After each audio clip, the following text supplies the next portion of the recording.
everyone. Thanks for your flexibility on the time today. Quite a bit to share with you up front, so thanks in advance for your patience. Up front, the Department of Defense continues to be fully engaged with FEMA and the whole-of-government relief efforts related to Hurricanes Helene and Milton.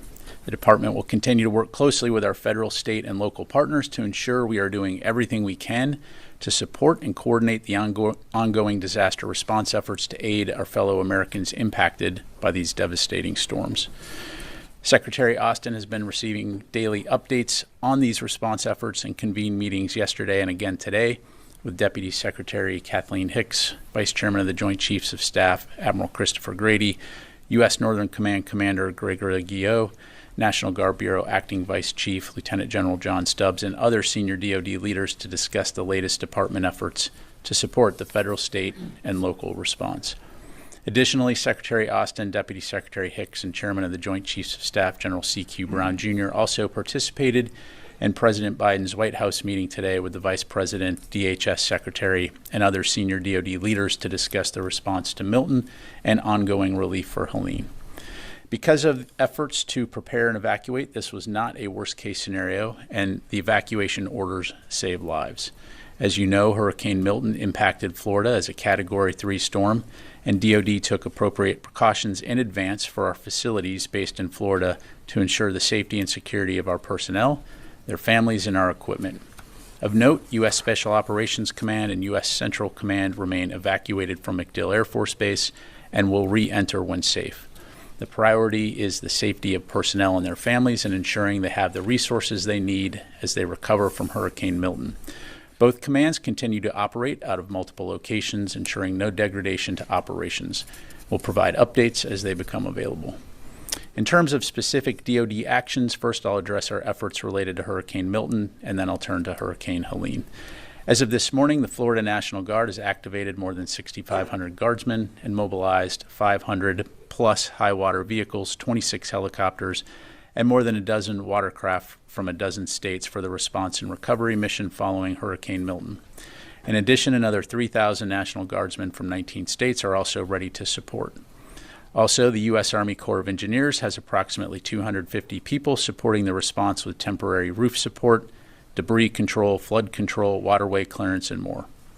U.S. Northern Command and U.S. Army North have also have active duty forces and capabilities postured and ready to support FEMA when requested, to include up to 60 high water vehicles from Fort Stewart, Georgia, up to 100 U.S. Marines from Camp Lejeune, North Carolina, to provide support for urban search and rescue helicopters, plus light and medium rotary wing airlift aircraft from the 3rd Infantry Division, as well as command and control support capabilities. Additionally, NAS Whiting, Eglin Air Force Base, Moody Air Force Base, Fort Moore, and Fort Stewart have all been designated as staging areas for hurricane relief and support efforts. Turning to Hurricane Helene, the department's support for the U.S. government's combined response continues. The National Guard has approximately 5,000 guardsmen, 80 high-water vehicles, and 50 helicopters from 17 states mobilized. More than 1,500 active duty members are deployed to North Carolina as well, working with federal, state, and local partners on the coordinated response effort. These active duty forces have been engaged in road clearing and commodity distribution, such as delivery of food and water. 18th Airborne Corps soldiers are currently conducting operations in 9 counties and have cleared 45 miles of roads in Haywood County, 28 miles in the town of Poplar, and 14 miles in Buncombe County. 7 active duty CH-47s have flown a combined 37 hours in support of resupply missions, and overland commodities distribution continues using highly mobile infantry squad vehicles. In addition, the U.S. Army Corps of Engineers has more than 550 personnel mobilized to 14 emergency operation centers across the region, supporting debris control, temporary power, infrastructure assessment, flood control, and safe waterways assessment. We'll continue to keep you updated on additional DoD support to both Hurricane Helene and Milton. And turning to a different part of the world, at the request of the government of the Philippines, the 3rd Marine Expeditionary Force and the USS Boxer are providing humanitarian assistance operations in the Philippines following Typhoon Krathon, known locally as Julian, which made landfall on September 30th. The U.S. military is providing air transport and other assistance, including transporting 98,000 pounds of supplies, in coordination with the Armed Forces of the Philippines through the U.S. Department of Defense Overseas Humanitarian Disaster and Civic Aid Program. As always, the United States is committed to supporting our allies and partners in their times of need. For additional questions, I'd refer you to Indo-Pacific Command Public Affairs. And shifting gears, earlier today, Secretary Austin spoke with his United Kingdom counterpart, Secretary of State for Defense John Healey, to discuss defense-related issues of mutual interest between our two nations. A full readout of the call will be available later today on defense.gov. And finally, I'd like to wish an early happy birthday to the U.S. Navy, which is 249 years young this weekend. And with that, I'll take your questions. Go ahead. I think AP's not in the room today, but we'll go ahead and start right up front. Liz. Thanks, Pat. Going back to Hurricane Helene, when did the FEMA request come in to send the active duty troops to North Carolina to help with recovery efforts? Thanks for the question, Liz. I don't have any dates in front of me. I'm happy to take that question and we can get back to you. But I do know that we obviously responded very quickly after receiving the request. But again, I'll take that question. And now I have a National Guard response request from Hurricane Helene. Initially, only 300 North Carolina National Guard troops were activated. That's compared to the 6,500 National Guard troops for Florida, which you just highlighted. Why the difference in the responses to each hurricane?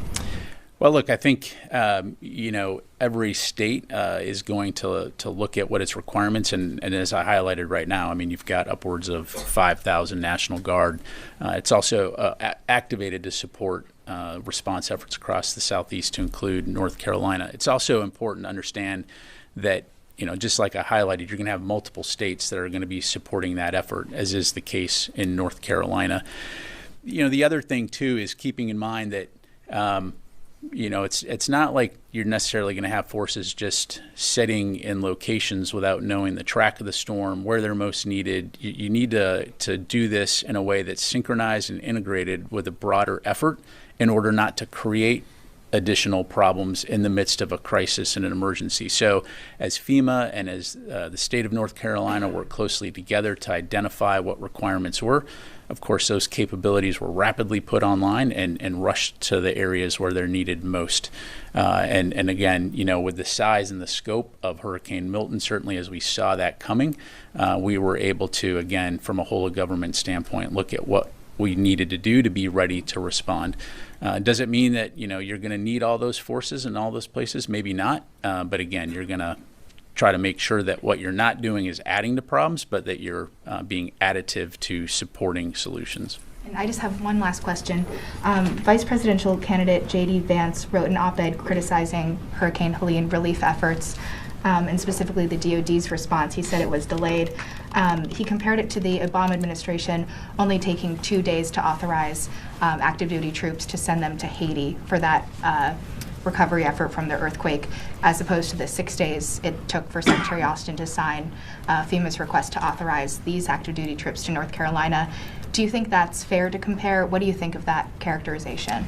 Yeah, so a couple things. So first of all, as I'm sure you can appreciate, I'm not going to wade into the political campaign or comment on remarks or op-eds by political candidates. It just wouldn't be appropriate. What I will say is, from a DoD standpoint, I can 100% guarantee you that we will lean as far forward as we can to be prepared to respond to requests from FEMA and our state and local partners.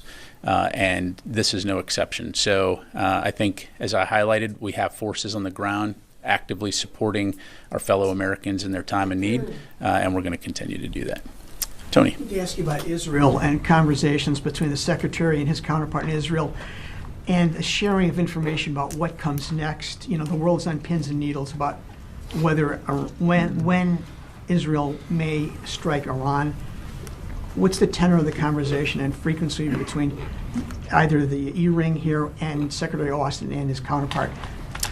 Yeah, so your last question there. I mean, as you know, Secretary Austin and Minister Gallant have a close working relationship. They talk frequently. I don't have any new calls to read out since the last one, but as one could imagine, I'm sure there will be one again in the near future, and again, we'll read that out.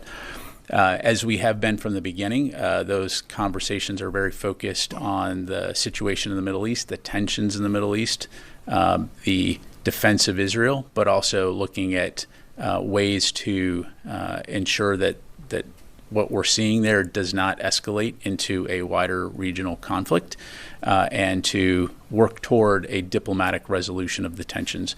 So I can tell you from a U.S. perspective, that doesn't change. We continue to seek the conditions to enable a ceasefire in Gaza and a reduction of the tensions along the Israel-Lebanon border so that folks can return back to their homes. Can I ask you, are they sharing at all their intentions for a potential retaliatory strike on Iran, even in the broadest of detail? Yeah, I mean, as we've highlighted, we're certainly talking with Israel about their next steps as it relates to any type of response from Iran's 1 October attack. But I'm not going to speak for Israel in terms of what they may or may not do. I'd refer you to them.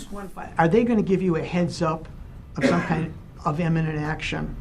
Did they make any commitment on that? Yeah. Again, I'd refer you to Israel to talk about what they may or may not do. Tony, we're going to continue to keep the lines of communication open for all the reasons that I highlighted. Joseph. Thanks.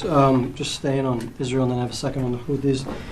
So today we saw the UN peacekeeping force in Lebanon said that the Israeli army military deliberately targeted their bases, their watchtowers on multiple occasions in the past 24 hours. There was also videos that the Israelis destroyed a Lebanese army watchtower in the south. In the past couple of days, we've seen Israeli military plant an Israeli flag inside of Lebanese territory, on territory that's not disputed between the two. Homes of U.S. officials, current officials, of relatives, of the U.S. People serving in the U.S. government have been destroyed. Indisputable evidence that there's no Hezbollah weapons there. So how do you square that circle in terms of the support for what you guys have said is Israel's limited ground operations? Or do you condemn any of these that I just mentioned, or do you believe that these align with U.S. interests?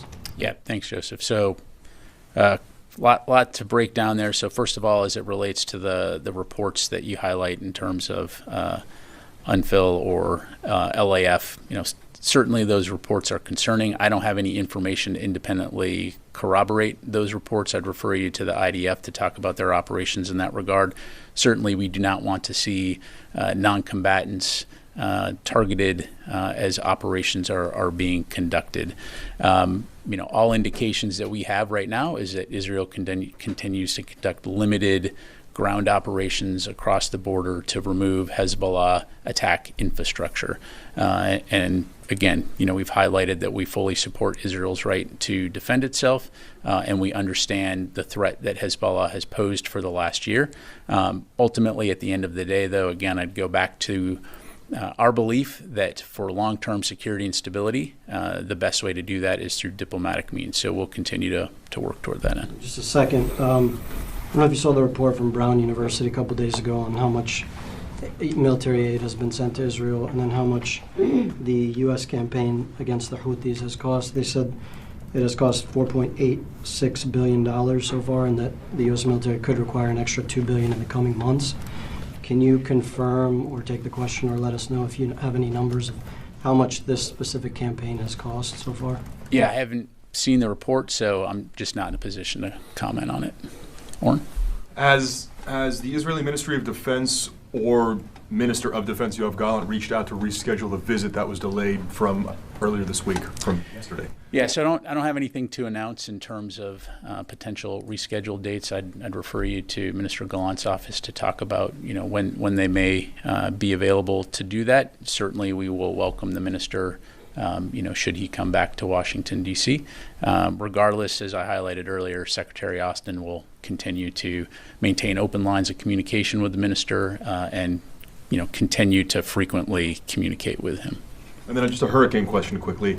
On MacDill Air Force Base, SOCOM, CENTCOM, the base remains evacuated. Do you have a sense of whether the base suffered damage and to what extent as a result of Milton, and any reports of service member or family injuries as a result of Milton?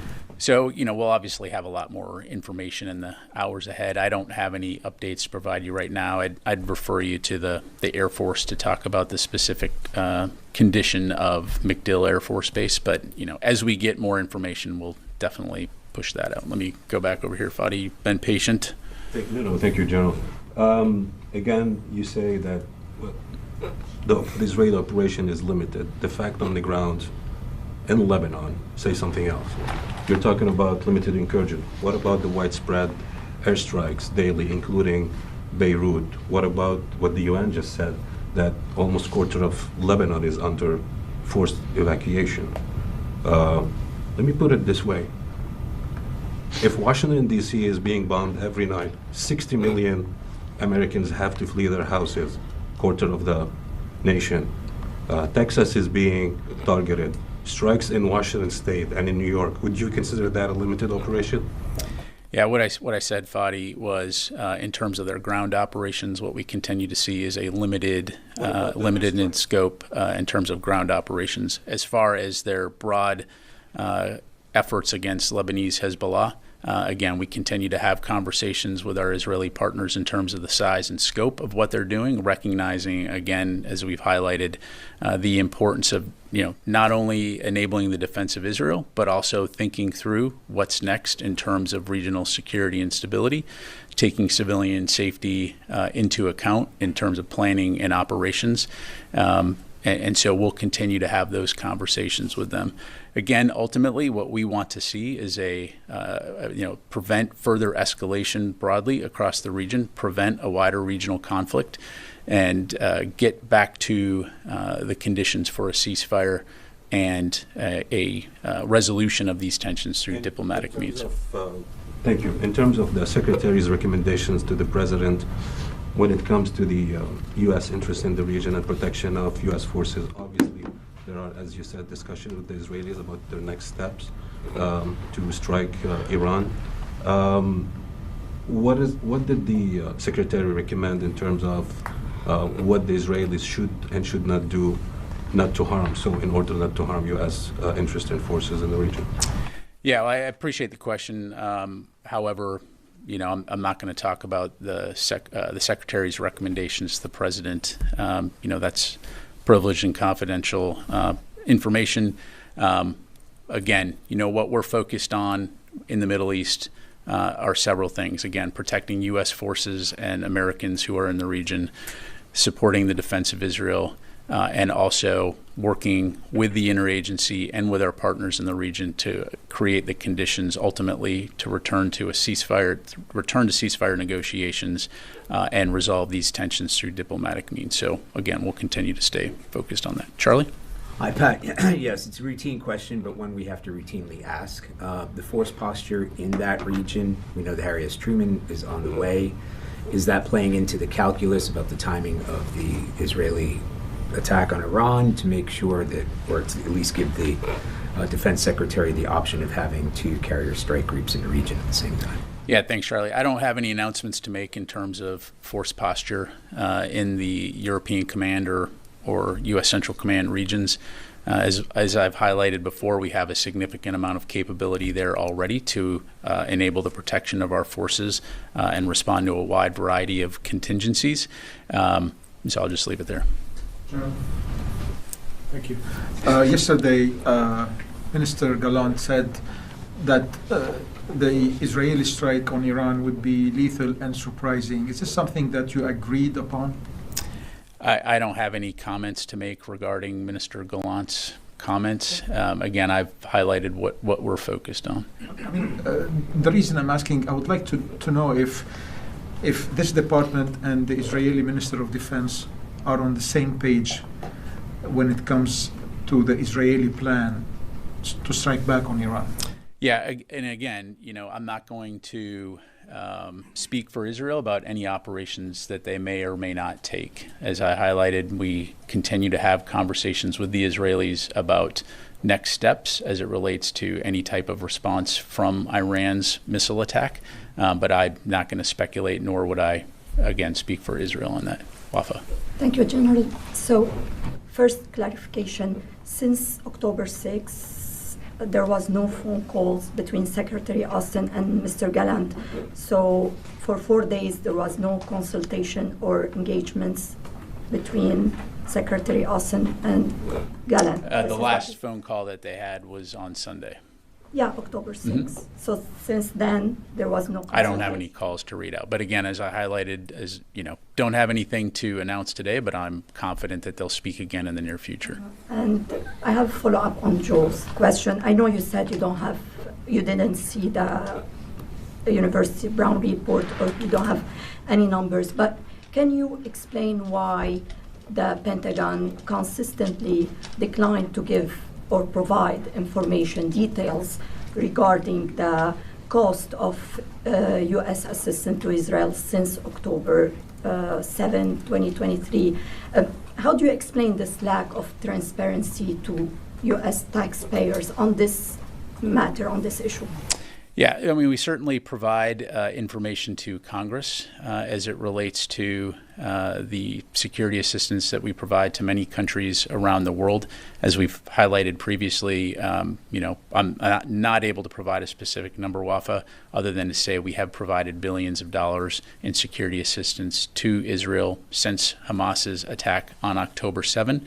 And, as we have more information to provide on that aspect, we certainly will. And I just don't have any dollar figures to pass along to you today. Thank you. Yes, ma'am. Committee. All right, nice to see you again. General, I have two questions. North Korea recently fortified the border between North and South Korea.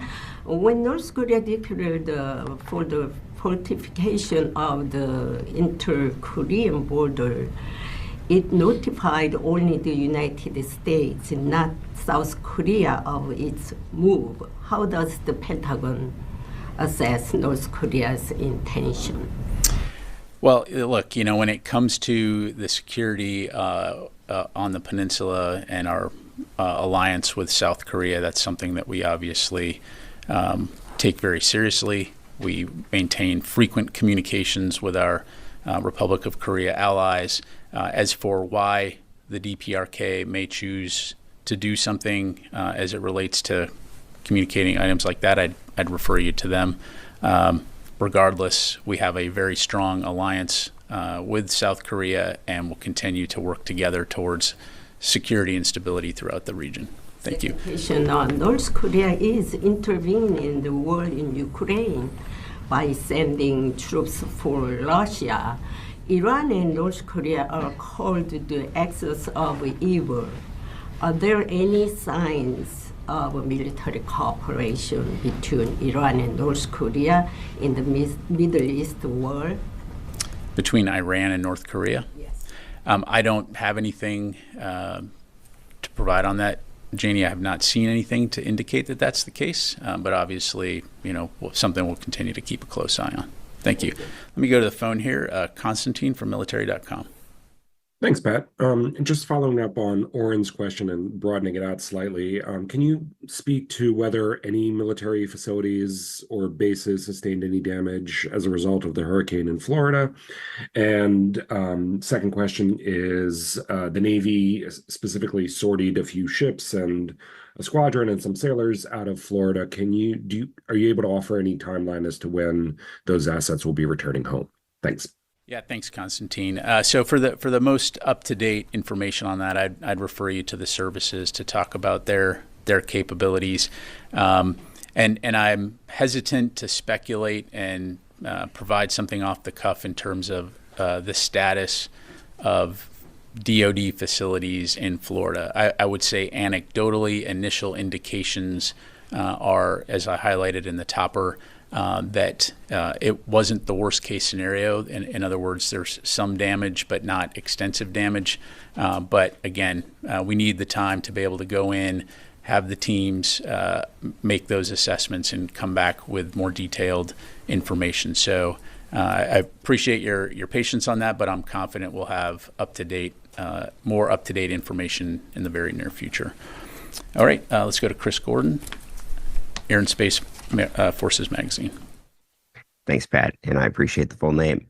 Can you confirm whether the Ukraine Defense Contact Group Summit is indeed going to be postponed at the Secretary of Defense and the Minister of Defense level?